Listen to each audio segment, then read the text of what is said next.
Goa Rongkang. Tak perlu ditanyakan lagi tentang hubungan antara pantai dan Indonesia. Indonesia adalah negara kepulauan yang dikelilingi oleh laut yang otomatis menjadikan Indonesia dianugerahi pantai-pantai indah. Ombak jernih yang melambai-lambai, pasir putih, dan semilir angin yang berhembus di pantai dirasa masih belum cukup untuk segelintir orang. Pantai kerap disalahgunakan sebagai tempat untuk bersekutu dengan setan.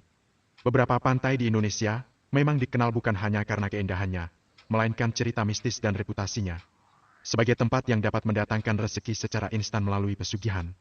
Semilir angin berhembus menerpa kesunyian malam bertemankan hawa sepi di bawah sinar sang rembulan.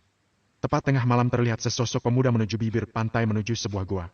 Sedang menabur bunga setaman dan membakar kemenyan lalu memulai bersemedi bertapa dalam gua Rongkang. Pemuda tersebut bertujuan untuk mendapatkan kekayaan dengan cara yang instan.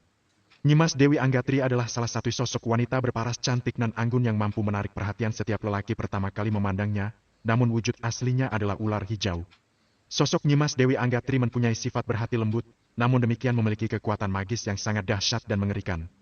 Banyak para lelaki yang mendambakan cintanya dan ingin memberi istri beliau, namun dari sekian banyak pengikut atau hamba pesugihan Nyimas Dewi Anggatri belum ada yang beruntung. Setiap orang yang ingin melakukan pesugihan dan bersemedi dalam Goa Rongkang yang datang, hanyalah utusan Nyimas Dewi Anggatri yang bernama Citrasena dan Bayu Gatra. Sosok Citrasena adalah panglima Nyimas Dewi Anggatri yang menyerupai manusia berparas cantik, namun berwatak bengis dan sadis. Begitu pula sosok Bayu Gatra, sesosok yang berbadan kekar dan berotot, kekuatan magisnya sangatlah dahsyat dan mengerikan, jika bersuara mampu menggetarkan jiwa setiap orang yang mendengarnya. Dialah Pati Bayu Gatra. Datangnya utusan Nyimas Dewi Anggatri. Dalam semedinya pemuda tersebut selalu menyebut-nyebut nama Nyimas Dewi Anggatri. Saat ada pertanda ada yang datang, wewangian pemuda tersebut membuka mata, namun yang datang hanyalah utusan Nyimas Dewi Anggatri. Pemuda tersebut hanya terdiam dan terus melanjutkan pertapaannya, walaupun utusan tersebut selalu menyebut nama pemuda tersebut, namun tidak didengarkan olehnya.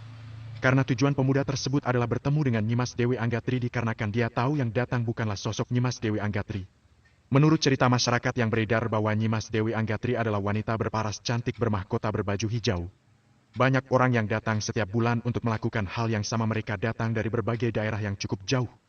Setelah berkali yang datang hanyalah utusan Nyimas Dewi Anggatri, pemuda tersebut cuek dan acuh tak acuh terhadap kedua sosok tersebut. Kerap kali godaan datang menghampiri pemuda tersebut dari waktu ke waktu, dari hari ke hari berbagai macam jenis godaan telah dilewati. Nyimas Dewi Anggatri sembari menunggu dan mengamati, kegigihan pemuda tersebut membuat luluh hati sang ratu penguasa pesisir selatan ini. Sesosok pemuda yang sedang bersila dan bertapa yang selalu gigih ini yang terpilih menjadi pendamping, dan yang paling spesial dia didatangi langsung oleh Nyimas Dewi Anggatri sendiri. Kedatangan Nyimas Dewi Anggatri setelah berkali-kali bersemedi lalu gagal, tapi pemuda tersebut tidak pantang menyerah. Yang datang hanyalah utusan Nyimas Dewi Anggatri.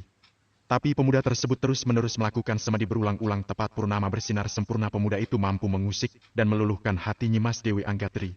Dengan kegigihan pemuda selama bersemedi dengan merapalkan nama Nyimas Dewi Anggatri berulang kali, hingga akhirnya Nyimas Dewi Anggatri bersedia menemui pemuda tersebut. Lalu muncul sesosok wanita berparas cantik nan anggun wangi melati menyelimuti seluruh goa, hingga membuat sang pemuda tersebut terbangun. Perlahan-lahan pemuda tersebut membuka matanya lalu menarik nafas sebentar dan menghembuskan nafas kembali. Nyimas Dewi Anggatri akhirnya hadir menemui pemuda tersebut dan menanyakan perihal maksud dan tujuannya memanggilnya. Pemuda tersebut terpesona dengan kecantikan paras Nyimas Dewi Anggatri tanpa mengurangi rasa hormat dan kagumnya terhadap sosok Nyimas Dewi Anggatri. Kemudian pemuda tersebut memberi salam hormat kepada Nyimas Dewi Anggatri dan mengutarakan keinginannya yang selama ini dibelenggu nestapa dikarenakan kurang beruntung dalam perekonomiannya yang cukup sulit. Dan tidak lupa pula ia memperkenalkan namanya. Nama hamba permana Nyai Dewi. Walaupun Nyimas Dewi Anggatri sudah mengetahui namanya, sudikah kiranya Nyai membantu hamba yang sengsara ini? Lalu Nyimas Dewi Anggatri berkata kepada permana bahwa dia akan memberikan semua kebutuhan dan semua kemauan pemuda tersebut. Bayu sangatlah senang atas ucapan yang didengarnya dari Nyai Dewi. Tidak sia-sia dia bertapa dan merapalkan nama Nyai Dewi Anggatri dalam semedinya hingga Nyai Dewi bersedia hadir menemuinya. Keraton Nyimas Dewi Anggatri. Lalu kemudian pemuda tersebut dibawa oleh Nyimas Dewi Anggatri ke dalam dimensi kerajaan. Nyimas Dewi Anggatri dan Nyai Dewi tersenyum manis kepada pemuda tersebut sambil membawanya ke dalam kerajaannya.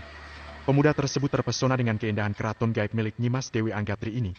Di sepanjang jalan menuju keraton dia disambut hormat oleh seluruh anggota kerajaan. Dengan sedikit heran dan bingung sambil menggaruk kepalanya yang tidak gatal, dia bertanya kepada Nyimas Dewi Anggatri. Nyai, bolehkah saya bertanya mengapa mereka menaruh hormat padaku? Sedangkan aku ini bukan siapa-siapa dan hanya manusia biasa.